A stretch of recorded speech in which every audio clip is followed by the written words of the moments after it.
Namaste everybody. Let's start the class with the prayers.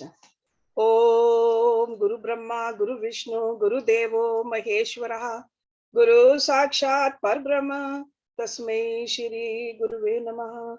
Om Bhu Bhavaswaha, Tatsavitra Varenayam, Bhargo Devasya Dhimahi, Dhiyo Yo Nah Prachodayat. Asto Ma Satgamya, Tamso Ma Jyotirgamya, Mrityorma Amritam Gamya. Om Sena Vavatu Sena Bhunaktu Saviryam Karvavahi Tejasvi Navadhitamastu Ma Vidvishavai. Om Shanti Shanti Shanti Om. Vivekachudamani.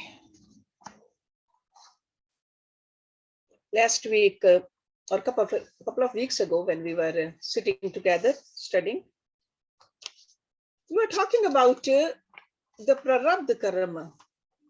Pràrabdha karams, even for a saintly person, a realized person, there is a Pràrabdha. So let's see what these verses. I think we ended the class with verse number 451. The sky, because of its contact with the jar, is not affected by the smell of the liquid in it. So too, the Atma is not affected by the properties, the conditionings, because of its contact with them. So that means the gross cannot affect the subtle. And Atma, being the subtlest, cannot get affected or cannot be flawed by anything. And we often talk about all our activities and we use the term karma. And we all know that karmas are three kinds: past, present, and future. Three kinds. And then we talk about sanchit karma, prarabdha karma, and kriyaman karma. The large number of vasanas inside us are sanchit karma.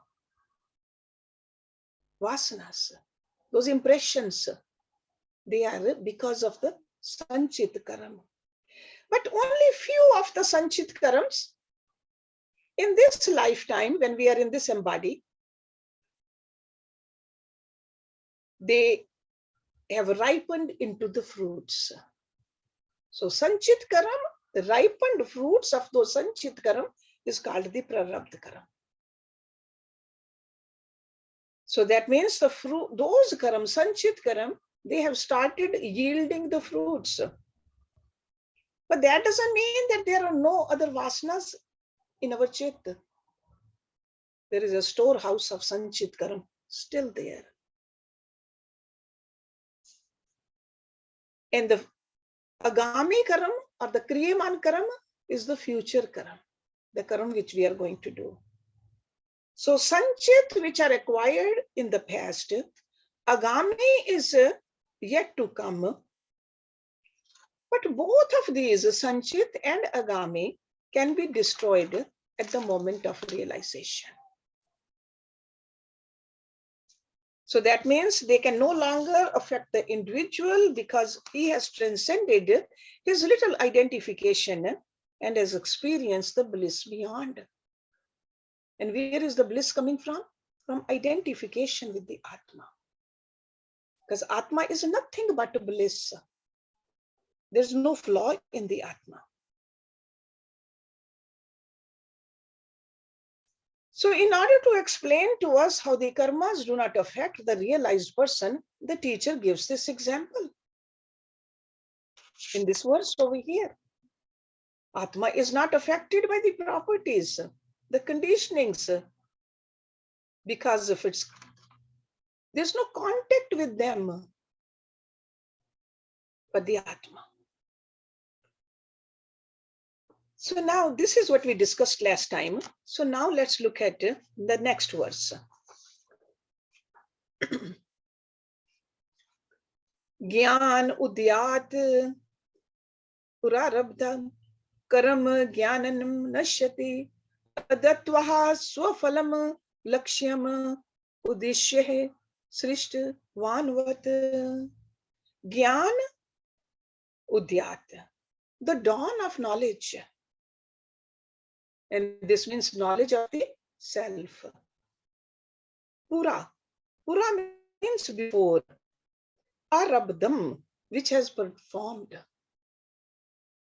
Okay. Karam is the work. Jnanat, because of self-knowledge. Na means not. Nashyati, gets destroyed. Adatva, without yielding. Adatva. Lakshyam uddishya, aimed at the object. That means like a target. Srisht van vat, just like the released arrow. So another example he's giving, he says that work which was performed before the dawn of knowledge, that means before the realization, any karam which was done before the realization, and because of which this body is conjured up, is not destroyed by the self-knowledge without yielding its fruits. Just like an arrow shot at an object. So this body is like an arrow has been shot, and that is a prarabdha karma. So the vasanas which have started yielding fruits before the realization will not cease to yield fruit after realization. So this cause of the body is the other karmas, prarabdha karma. So body has been born. So body will go through the birth also, the growth also, the decay also, and the death also. That is because of the prarabdha.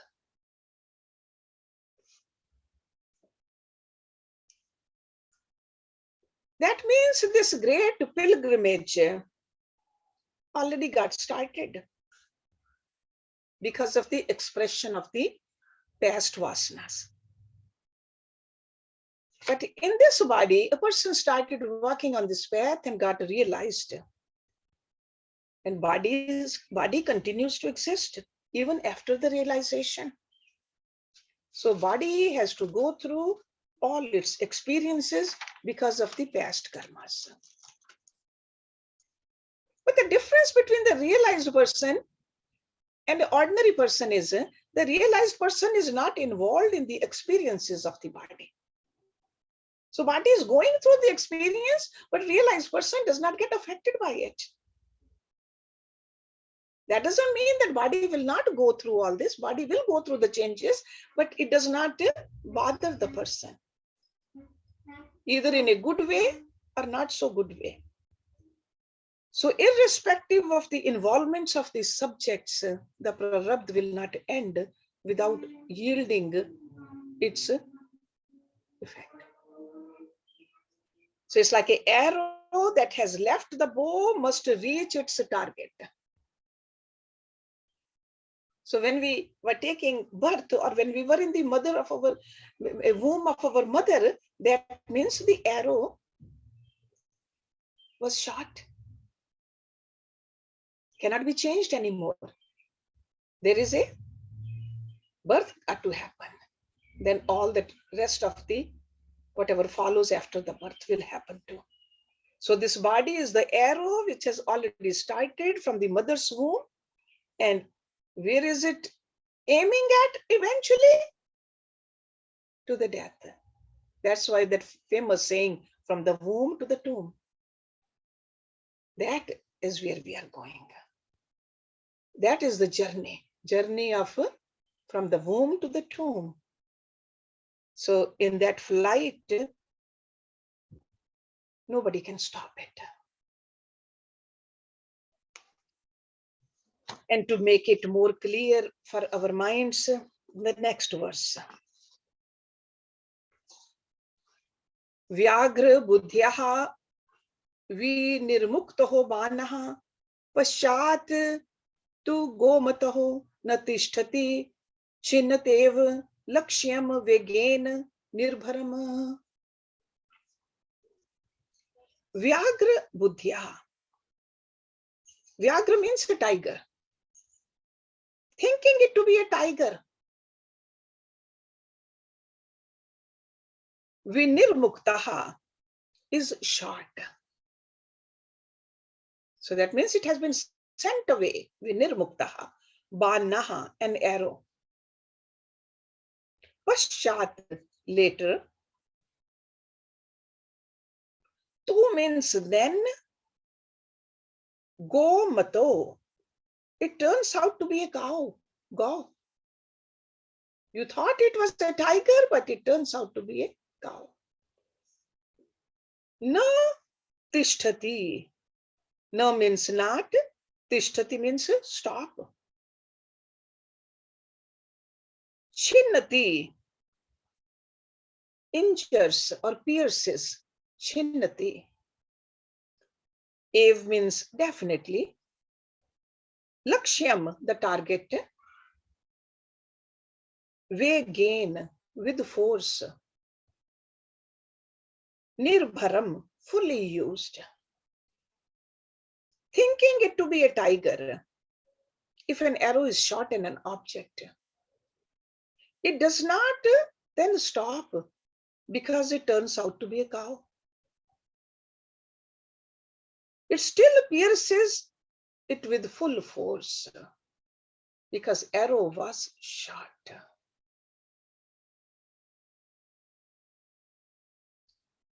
How did Lord Krishna left the body? Some hunter thought that it's a deer. It was the sole, like a foot, bottom of the foot of Lord Krishna. He came running, but arrow was shot. You cannot take it back. Okay. So hunter, thinking that there was a tiger, aimed an arrow at it and shot it. And later on recognized it's a cow.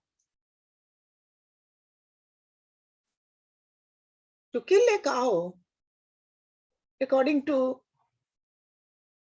our culture, it's a big sin. Even people who hunt, the Kshatriyas, they did hunt. But to kill a cow was a sin. The greatest of the sin.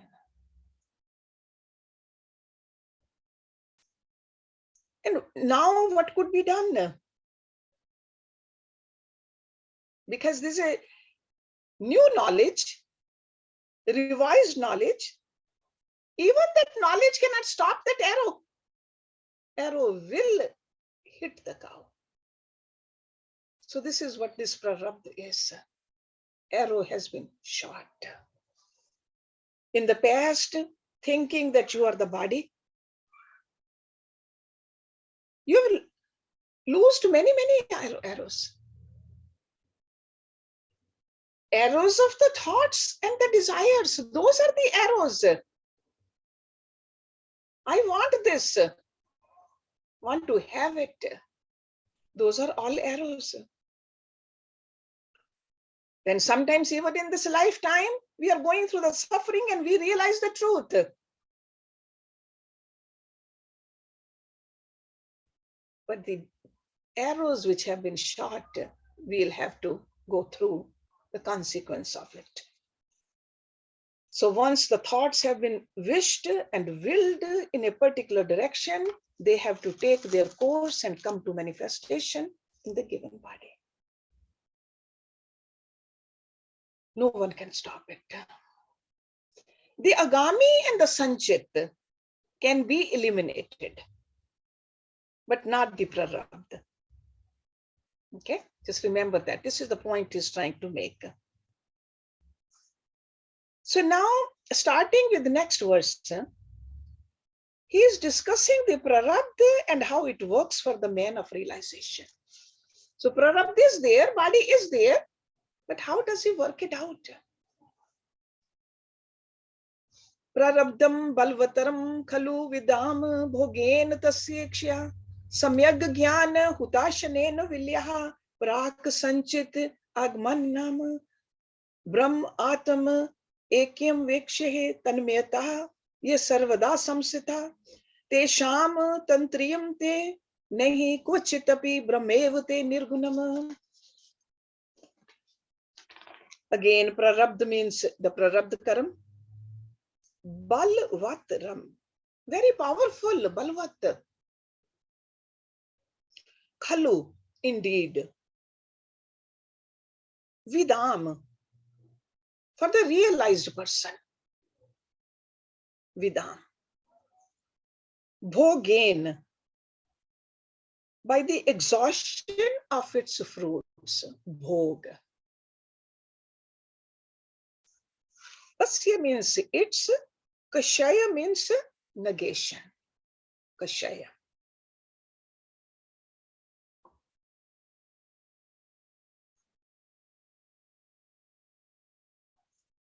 Samyak Gyan Hutashanena, by the fire of perfect knowledge of the self.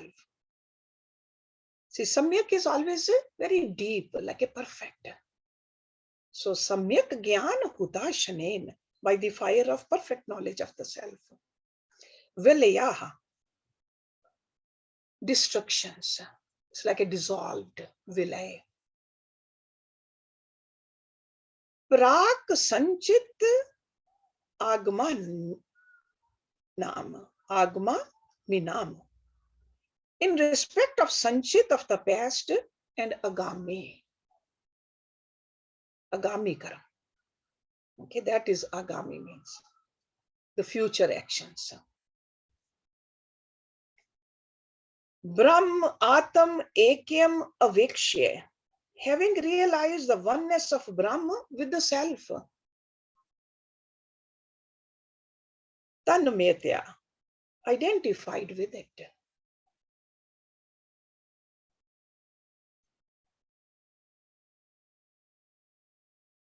Ye sarvada samsthita. Sarvada means always. Samsthita means very well remains. Ye means those. Tesham, for them. Tat triteyam. Tat means that. Triteyam means three, the triad. That means the Sanchitagami and Prarabdhakaram. Three kinds, past, present, and future. Nahi, do not exist. Kvachit api, even anywhere. Brahma eva. Ev means verily. Brahm. Te means for them. That means for those realized people. Nirgunam, the qualityless, nirgun. He says Prarabdha is very powerful for the realized person. And becomes not only through the exhaustion of its fruits. So that means once we have taken birth, exhaustion of those prarabdha karma is only when we have gone through this body. Pràrabdha is very powerful for the realized person and becomes not only through the exhaustion of its fruits, while the Sanchit and Agami are destroyed in the fire of perfect knowledge. Okay, so this is the effect of the Gyan Agni. But none of these three affects them who have realized Brahma and always live identified with it. So other people see that this realized person is going through the suffering, but a realized person is not going through the suffering. Only the body is going through the pain, not the mind. Because for that person, realized person, the mind has dissolved into the Brahma, oneness. So, but none of these three affects them who have realized Brahman always live identified with it. They are truly the transcendental Brahma. So from here, what we see it or read that Pràrabdha is very strong, even for those who have known reality. That's why sometimes we see the greatest of the great yogi, the Guru, going through certain physical agonies. That is a Pràrabdha. But they don't get affected by it. Their mind does not get shaken up by all that because they have absorbed their mind or dissolved their mind, if you want to say, into Brahman. Agami and Sanchit can end by the experience of the higher right away. But Pràrabdha will end only when it has been lived. It's like whether a person is a Jnani or even a Jnani. But a Jnani, the ignorant, while going through the Pràrabdha, creating more Sanchit Karam. Why it's happening to me? I am such a great person. I did so much seva and so much tapasya and so much this and that. So you are creating more and more vasanas. But a Jnani is not creating more vasanas. Jnani is just going through it. It's just like no effect. I always give you the example of the birds flying in the sky. No footprints. That's how Jnani lives a life. No more impressions. No more impressions. So Jnani may have a smile on his face. Why is that smile on the face? Because Jnani understands these are just equipments given to me to use. I am not the equipments. I am that Ansha of Brahma. But a Jnani, unfortunately, will make a long face, will blame. When there's a misfortune, a Jnani will blame the society or the parents or somebody else or even God. But a Jnani will not do that. Jnani will just go through it very calmly. Why? Because of the fire of knowledge has given the experience of the reality. And that fire of Jnana, Agni, has burnt all the vasanas. And there's no vasanas to manifest.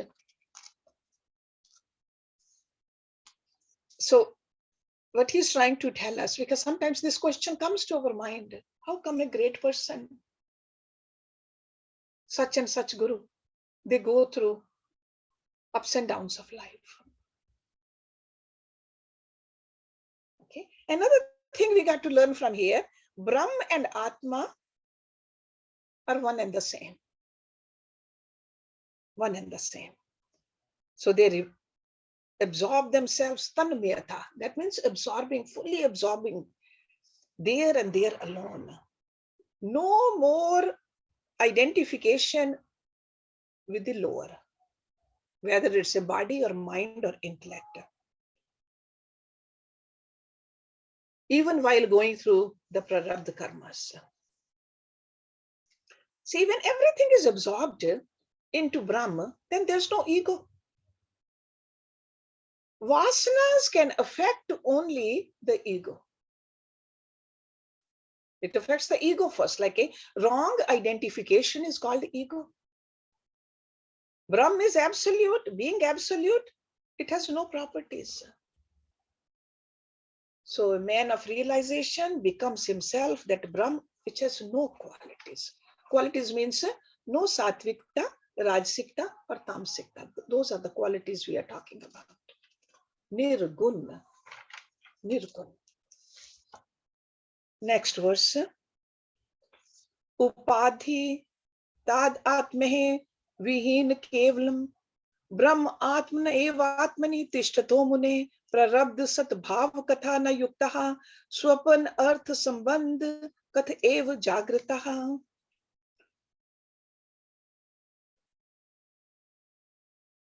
We know the upadhi. Upadhi means like something which is limiting us. That is upadhi. Upadhi. See, like upadhi, our body is the upadhi. Our mind is the upadhi. Upadhi. Those are limiting adjunct, they call it.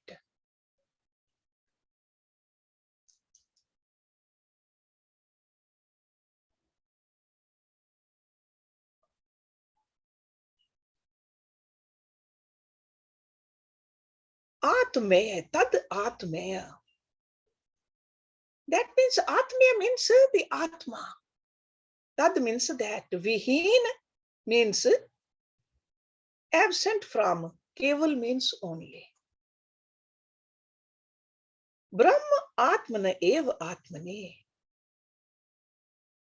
And again, Brahma, absolute.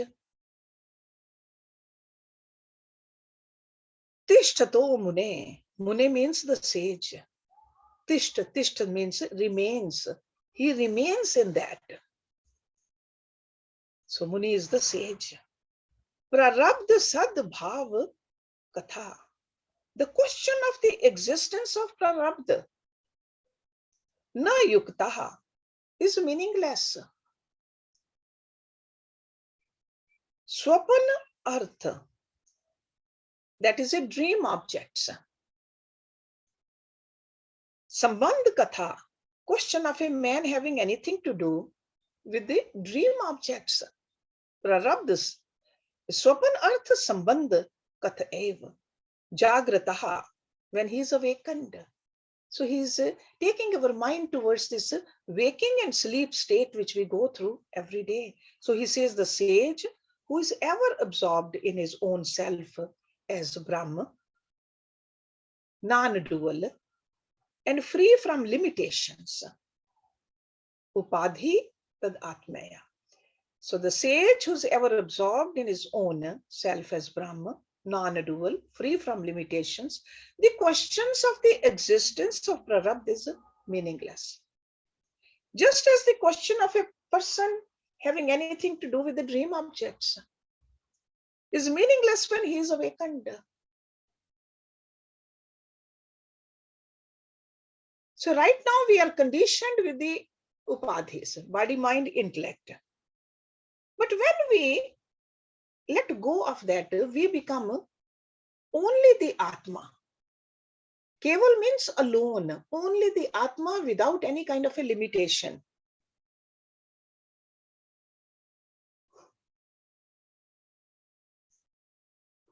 Then a person can analyze the life in the world,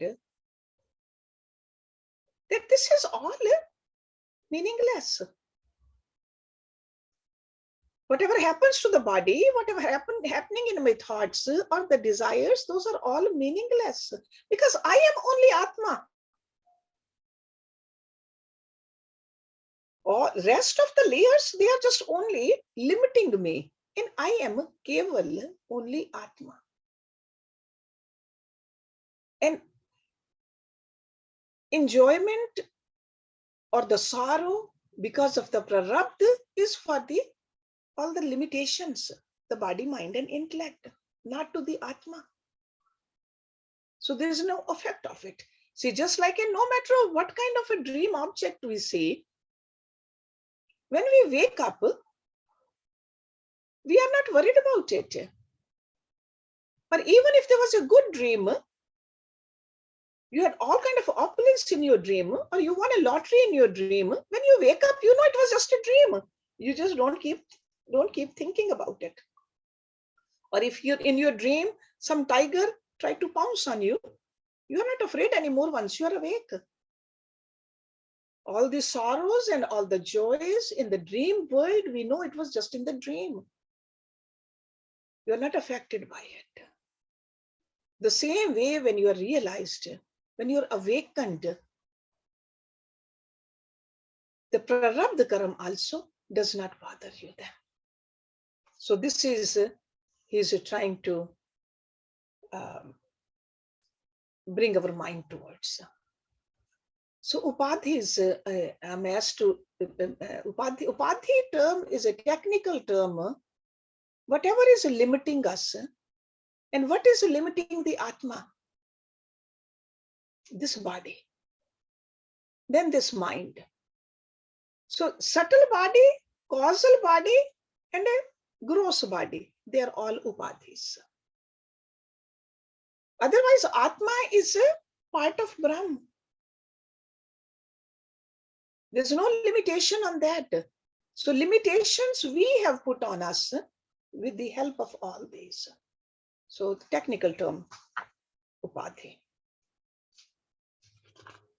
And how can the person who has withdrawn from the body, mind, intellect get affected by these things?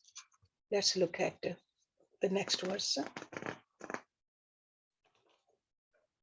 Nahi prabuddha pratibhas dehe deha upyogi nai api cha prapanche hai karote hantam mamatam idantam kintu swam tishtati jagrena.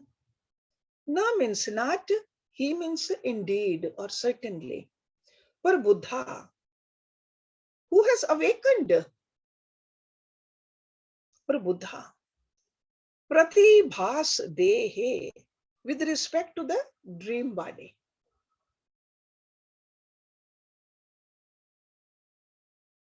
Deha upyogini, very much connected to the body, like a dream body. Api means even, prapanchehe, with respect to the world, like a dream world over here, because he's talking about the dream, so dream world. Krotihi, entertain, kroti. Ahantam, ahantam means I amness.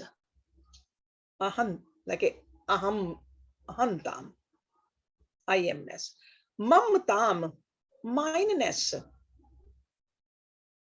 like a my idea, my people, mineness. And idantam, thisness. Okay, so ahamtam, mamtam, and idantam. Okay, this. Kintu, but swayam, himself, tishtati, lives, jagren, the awake self, the waking state, jagrata avastha. He who has awakened from sleep has no idea of I and mine. With respect to the dream body, nor for the dream objects related to it. He lives ever awake as his own self. So we go through it every day. When we dream, sometimes we have a different kind of a dream body. Lot of dream objects, but when we are awakened, we don't have any attachment to those. So this is the same idea as in the previous verse, but he's just emphasizing it like a very vividly. He's putting this picture in our mind, the dream and the waking. in reference to the realized and non-realized. So when we wake up, we don't consider ourselves the body which we had in the dream. Because it's almost like when you are in delusion. Dream body is like a delusory body. The I-ness over there, or the mindness over there, or the thisness over there. We can very easily separate ourselves from that. See, I-ness, the feeling of I-ness in the body, at a lower level of consciousness, there's a lot of I-ness. I am this, I am that. When we move up, this I-ness from the body goes away. That arrogant idea about it, I belong to this, I have this, that also goes away. And that is a minus, the feeling of minus towards the objects. I-ness is towards you. Minus mamata is a feeling of towards the objects or the people around you. But when you are awakened towards the higher consciousness, that also dissolves. The soul in my children and soul in my neighbor's children, it's the same. So you start seeing that sameness. Instead of myness, sameness. And then indata, thisness, this is the world around. This will not have any sense of reality when you are awakened to the higher state. This, all the objects which we don't have and we like to have, we can very easily, when we are awakened to the higher, doesn't even matter. So on waking to the higher plane of consciousness, we will have no longer consider all this, no attachment to any of this. We will not have the ahamta or mamata or the indata. So normally we hear the word ahamta and the mamata, but indata word is not that commonly used, but it is about the objects. And this is very close to us too. So the prarabdha cannot affect the person who is rooted in the higher experience. So he's trying to take our mind towards the consciousness of that person, the realized person. He is not affected by any of it, just like we are not affected to our dream world. Dream world. There are a lot more verses elaborating the same idea, and we will start with that next verse next time. Om Purnamada Purnamidam Purnat Purnamudachyate Purnasya Purnamadaye Purnameva Visheshyate. Om Shanti Shanti Shanti Om. Thank you very much.